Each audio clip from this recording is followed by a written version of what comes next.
তোমাদের বাড়িতে যদি কিছুটা ভাত থেকে যায় তাহলে তোমরা এই ভাত দিয়ে একটা রেসিপি বানাতে পারো। তো চলো, প্রথমে ভাতটাকে ব্লেন্ডারে ব্লেন্ড করে নিতে হবে। তার মধ্যে কিছুটা ময়দা অ্যাড করে সেটাকে ভালোভাবে একটা ডো তৈরি করে নিতে হবে।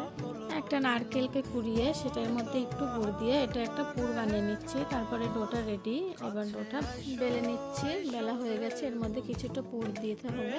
দিয়ে পুরটা ভালোভাবে সেট করে এটা একটা রোল শেপ দিতে হবে। তো আমার শেপটা দেওয়া হয়ে গেছে। দিয়ে এবার দুই সাইড দিয়ে মুখটা মুড়িয়ে নিয়ে স্টিলের বাটির মধ্যে কিছুটা পানি নিয়ে তার উপর আরেকটি প্লাস্টিকের একটা কন্টেনার দিয়ে তার মধ্যে কিছুটা তেল ব্রাশ করে তারপরে পিঠাগুলো দিয়ে 10 মিনিটের মতো ভাপিয়ে নিলেই আমার পিঠাটা রেডি। তো দেখো কত সুন্দরভাবে পিঠাটা রেডি হয়ে গেল। তো তোমাদের বাড়িতে যদি এরকম কিছুটা ভাত থেকে যায় সেটাকে ফেলে না দিয়ে তোমরা এত সুন্দর একটা রেসিপি কিন্তু বাড়িতেই বানিয়ে ফেলবে খুব সহজ উপায়ে। তো রেসিপিটি ট্রাই